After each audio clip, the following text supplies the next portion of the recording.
এর আগে যুক্তরাষ্ট্র ইসরায়েলের হামলায় ইরানের সর্বোচ্চ নেতা আয়াতুল্লাহ আলী খামেনি নিহত বলে দাবি করেন মার্কিন প্রেসিডেন্ট ডোনাল্ড ট্রাম্প। ট্রুথ সোশ্যালে দেওয়া পোস্টে বলেন, ইরানের বেশিরভাগ শীর্ষ নেতাদেরকেই হত্যা করা হয়েছে।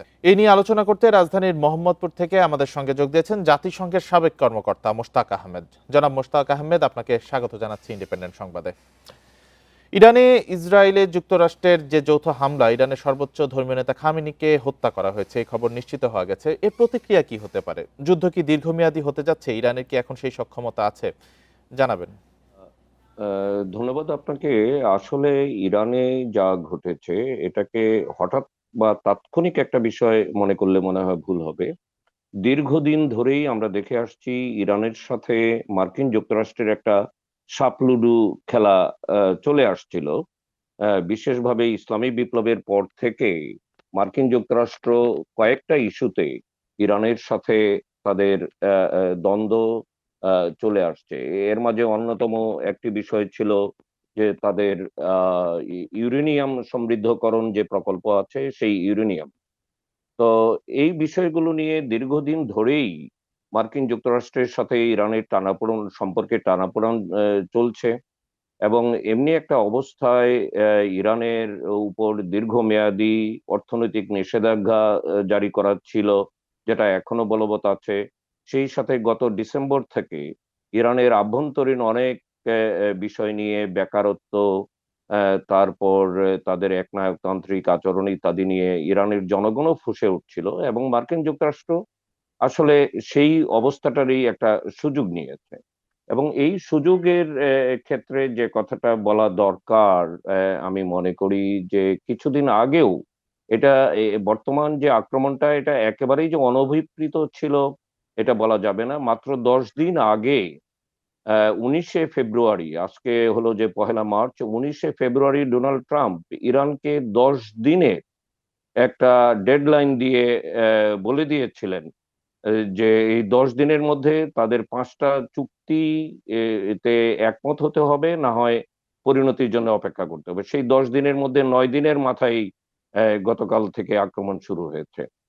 তো এমনি একটা অবস্থায় ইরানে যা ঘটছে এটাকে মার্কিন যুক্তরাষ্ট্র যা করছে এটাকে আকস্মিক ভাবার কোনো কারণ নেই। এটা দীর্ঘমেয়াদী এবং আমরা লক্ষ্য করেছি যে কয়েকদিন আগে থেকে মার্কিন যুক্তরাষ্ট্র, কানাডা, ভারত সহ বড় বড় দেশগুলো ইরান থেকে তাদের ডিপ্লোম্যাটিক কোরের যে এসেনশিয়াল স্টাফ ছাড়া সবাইকে প্রত্যাহার করে নিয়েছিল।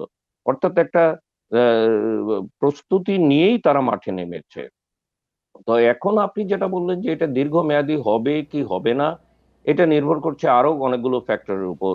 এবং এই ফ্যাক্টরের জাতিসংঘের যে সিকিউরিটি কাউন্সিলের যে 5টা ভেটো ধারী রাষ্ট্র রয়েছে, এদের ভূমিকা কি হবে, বিশেষভাবে রাশিয়া, চীন, সেটার উপর অনেক কিছু নির্ভর করছে। সেগুলোর যদিও উপরে এই অনেক কিছু মুহূর্তে নির্ভর করছে। তো ইরানের পাশে এখন কোন দেশগুলো আছে, আর ইসরায়েল যুক্তরাষ্ট্রকে সমর্থন দিচ্ছে কারা? পুরো মধ্যপ্রাচ্য জুড়ে কি যুদ্ধ ছড়িয়ে পড়ার কোনো আশঙ্কা আছে কিনা?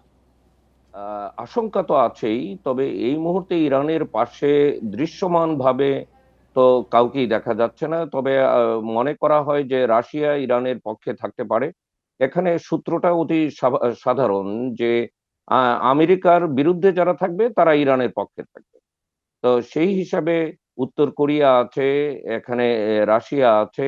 চীনের ভূমিকাটা এখনো দোদুল্যমান পর্যায়ে রয়েছে, কারণ চীনের এখানে এই অঞ্চলে বিশাল অর্থনৈতিক স্বার্থ রয়েছে। চীন তার অর্থনৈতিক স্বার্থের বিবেচনার বাইরে যাবে না। ইরানের ট্রাম্প প্রশাসনের যে রেজিম চেঞ্জের একটা আকাঙ্ক্ষা, এ পরিস্থিতিতে আপনার কি মনে হচ্ছে, এটা কতটা বাস্তবসম্মত? হ্যাঁ, দেখুন, রেজিম চেঞ্জের আকাঙ্ক্ষা থেকেই তো আসলে এই মানে এই আক্রমণটা হয়েছে। এতে কোনো সন্দেহ নেই। যে কথাটা আমি আগেও বলেছি যে দীর্ঘদিন ধরে অর্থনৈতিক অবরোধ, অর্থনৈতিক নিষেধাজ্ঞা এবং আরো নানাবিধ কারণে ইরানের ভিতরে জনগণের মাঝে বর্তমান রেজিমের বিরুদ্ধে একটা কি বলে ক্ষোভ বিক্ষোভ দানা বাঁধছিল, বিশেষভাবে গত ডিসেম্বর মাস থেকে এটা খুব প্রবল আকার ধারণ করেছে। সেই হিসাবে তো ধারণা করাই যায় যে ইরানের জনগোষ্ঠীর একটা অংশ, যদিও এটা আক্রমণ, বহির্দেশের আক্রমণ, তারপরেও ইরানের ভিতরের জনগোষ্ঠীর একটা বিশাল অংশ এই আক্রমণটাকে সমর্থন করছে। এটাই হলো সবচেয়ে বড় ভয়ঙ্কর বিষয়, এবং সেই জায়গায় থেকে রেজিম চেঞ্জ হওয়াটাই স্বাভাবিক বলে মনে হয়। বাংলাদেশ এক্ষেত্রে কি ধরনের কৌশলগত অবস্থান নিতে পারে বলে মনে করেন? দেখুন, এখানে ইরানের পাশেই আরেকটা জিনিস প্রাসঙ্গিকভাবে এসে যায়। ইরানের পাশেই কিন্তু আছে আফগানিস্তান। আফগানিস্তানেও আমরা লক্ষ্য করেছি গত কদিন ধরে আফগানিস্তানের সাথে পাকিস্তানের একটা দ্বন্দ্ব এবং আক্রমণ প্রতি আক্রমণ চলছে। আবার মিডল ইস্টের দেশগুলো ইরানের বিরুদ্ধে, অনেকগুলো দেশে ইরানের বিরুদ্ধে অবস্থান নিয়ে নিয়ে ফেলেছে। এমনি একটা অবস্থায় বাংলাদেশের যে কূটনৈতিকভাবে বা খুবই সচেতনভাবে এগুতে হবে, কারণ ইরানকেও বাংলাদেশ অস্বীকার করতে পারবে না। আবার মিডল ইস্টের যে অন্যান্য দেশগুলো আছে, সেগুলো কেউ অস্বীকার করে বাংলাদেশের সামনে এগিয়ে যাওয়ার পথটা খুবই কঠিন হবে।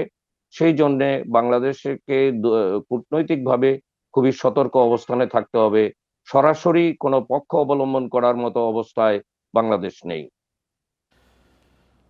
আচ্ছা, বৈশ্বিক জ্বালানি তেলের দামের উপর কি হামলার কোনো প্রভাব পড়বে কিনা?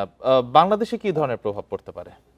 যে দেখুন, ইরানের যে, হ্যাঁ, তেলের যে দামটা, বিশেষভাবে হরমুজ প্রণালী দিয়ে যে ইরানের যে মানে এর যে অবস্থান বা ভৌগোলিক অবস্থানের কারণেই যে একে তো 21%, আমার জানা মতে যদি ভুল না হয়ে থাকে, 21% তেল ইরানের মধ্য দিয়ে বহির্বিশ্বে নেওয়া হয়।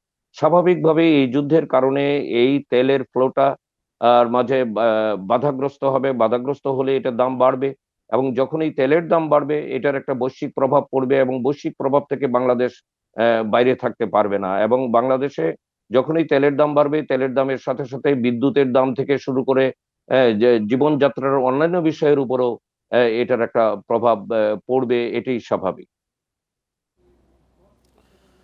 জি, অনেক ধন্যবাদ মোশতাক আহমেদ আমাদের সাথে যুক্ত হওয়ার জন্য এবং আপনার মতামত তুলে ধরার জন্য।